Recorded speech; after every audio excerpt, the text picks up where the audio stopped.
আমি আমার চোখে সুন্দর সবুজ একটা বাংলাদেশ দেখতে চাই, যে বাংলাদেশের প্রত্যেকটা মানুষের মধ্যে সুন্দর সহজ আদান প্রদান থাকবে, যেখানে কোনো ক্রিটিক্যাল মানসিকতা থাকবে না।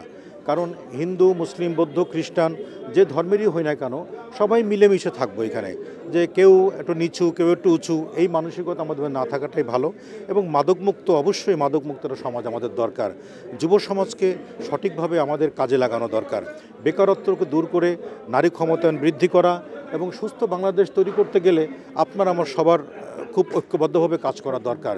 শিক্ষাটাকে আমাদের খুব ভালোভাবে আমাদের নজর দেওয়া দরকার। কারণ ছোট ছোট কোমলমতি শিশু প্রাইমারি স্কুল থেকে যদি সুন্দর শিক্ষা নিয়ে বেড়ে ওঠে, তার যে যে যে শিশুর যেদিকে টান নেওয়া দরকার। আমি গান গাওয়া শিখেছি, একজন ফুটবল খেলতে ভালোবাসে, একজন ক্রিকেট খেলতে ভালোবাসে, একজন আঁকতে ভালোবাসে, লিখতে ভালোবাসে। যে যেদিকে পছন্দ করে তা সেদিক, ওই ছোট থেকেই তাকে সেই দিকেই তাকে ট্রেন আপ করা উচিত। তাহলেই আমাদের প্রত্যেকটা শিশুর মানসিক চাপটা পড়বে না। তো সেইভাবে আমাদের নজর রাখা উচিত, সংস্কৃতির দিকে নজর রাখা উচিত। কারণ সংস্কৃতিবিহীন রাজনীতি, রাজনীতি সংস্কৃতিবিহীন সুস্থ দেশ, রাজনীতি সংস্কৃতিবিহীন সুস্থ চর্চা, সুস্থ সমাজ কোনোভাবেই সম্ভব নয়।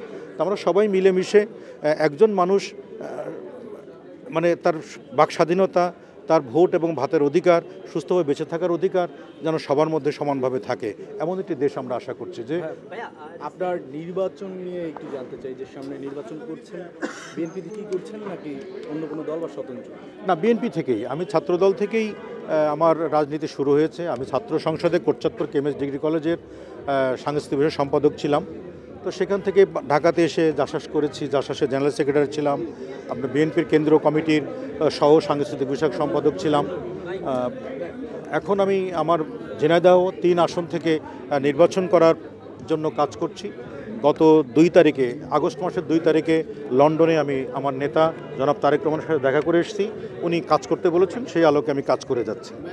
সাম্প্রতিক সময় গ্রিন সিগন্যাল দিচ্ছে বিএনপির নেতাদের যারা হচ্ছে মনোনয়ন প্রত্যাশী, আপনি কি ধরনের সিগন্যাল? গ্রিন সিগন্যাল শব্দটি একবার মিথ্যা। এই সিগন্যাল বলে কোনো শব্দ নয়, এগুলো ফেসবুকের ভাষা, ফেসবুকের তোলপাড় করা একটি বিষয়।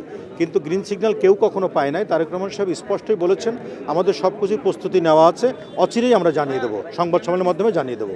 সেই জানানো পর্যন্ত যে সমস্ত সিগন্যাল পাচ্ছেন, এগুলো কোনো কিছু সঠিক নয়। পার্থক্য, কাজের পার্থক্য তো আছেই, সময়ের পার্থক্য হয়েছে, বয়সের পার্থক্য হয়েছে। যেমন হাদি ভাই, অ্যান্ড্রুদা, সুবীরদা, সাবিনা আপা, রুনা আপা, কনক আপা, এনাদের সাথে আমি অনেক ছোট ছিলাম, কাজ করতে পেরেছি। তারা বড়দের ভূমিকায় থেকে আমাকে আদর, স্নেহ, ভালোবাসা সব কিছু দিয়ে আমাকে কাজ করতে সহযোগিতা করেছেন। তখন যে গানের একটা মাত্রা ছিল, গানের যে একটা সৌন্দর্য ছিল, ভালো কথার গান, ভালো সুরের গান, ভালো কম্পোজিশনের গান, তখন গীতিকার, সুরকার, শিল্পী, আমাদের মিউজিক ডিরেক্টর সকলেই মিলে একের পর এক গান সৃষ্টি হয়েছে। সেটা একদিনে একটা গান সৃষ্টি হতো না, 2 দিন, 3 দিন, 5 দিন, 7 দিন পর্যন্ত লাগতো।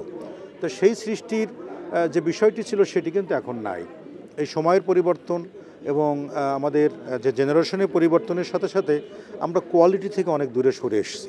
সত্যি কথা বলতে, আগের মানুষের যে সুন্দর গান ছিল, যে গানটা মনের কথা বলতো, জীবনের কথা বলতো, ঘটে যাওয়া ঘটনার কথা বলতো, সমাজ পরিবর্তনের কথা বলতো, শিক্ষণীয় কথা বলতো, সেটা আধ্যাত্মবাদের কথা বলতো, সেখান থেকে এখন যেন আমরা ভাইরালের দিকে বেশি ঝুঁকে পড়েছি। কিন্তু এখনকার ছেলেমেয়েরা কিন্তু অত্যন্ত ট্যালেন্ট, তারা অল্প সময়ের মধ্যে অনেক ভালো কাজ করার যোগ্যতা রাখে। আল্লাহ পাক সেই তৌফিক তাদের দিয়েছেন। কারণ সঙ্গীত একটা গুরুমুখী বিদ্যা। এই গুরুদের কাছ থেকে যদি আমরা শিক্ষাটা গ্রহণ না করি, তাহলে শুধু পুঁথিগত বিদ্যা দিয়ে এই সঙ্গীতের মধ্যে ভালো কিছু করা খুব মুশকিল হয়ে যায়। তো সেই জিনিসটি আমরা লক্ষ্য করছি। যেমন আমি যে বিল্ডিংয়ে দাঁড়িয়ে আছি, এই বিল্ডিংটি কমপক্ষে 20 তলা। এই 20 তলা বিল্ডিং দীর্ঘদিন টিকে থাকবে যদি ফাউন্ডেশন মজবুত থাকে। আর যদি ফাউন্ডেশন দুর্বল হয়, অচিরেই কিন্তু ভেঙে পড়ার সম্ভাবনা থাকে। তা তেমনি সঙ্গীতের একটা ফাউন্ডেশন লাগে। সেই ফাউন্ডেশনগুলো তৈরি করতে গেলে আমাদের গুরুর কাছে যেতে হয়। তা আমরা গুরুর কাছে যাওয়ার বিষয়টি একেবারেই ভুলে গেছি, উদাসীন হয়ে গেছি। আর একটু ক্ষতি যেটা আমার চোখে মনে হয়েছে, যে বিভিন্ন চ্যানেলে যে রিয়েলিটি শোগুলা, এই রিয়েলিটি শোগুলোর মধ্য দিয়ে SMS-এর মাধ্যমে বা ভোটের মাধ্যমে শিল্পী তৈরি হচ্ছে। শিল্পী তো অধ্যাবসায়ের ব্যাপার, শিল্পী সাধনার ব্যাপার। হারমোনিয়াম নিয়ে, আপনার তানপুরা নিয়ে দীর্ঘ বছরের সাধনার ফল। কিন্তু এটা ভোটের মাধ্যমে শিল্পী নির্বাচিত হলে সেই শিল্পী বেশি দিন দেশের জন্য, জনগণের জন্য ভালো কিছু করাটা খুব কষ্ট হয়ে যায়।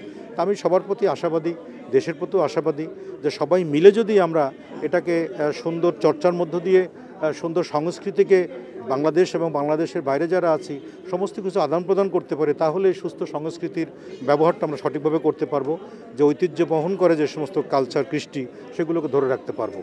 আমি আশাবাদী সবাই মিলেমিশে ভালো করতে পারবো। একটা বিষয় যে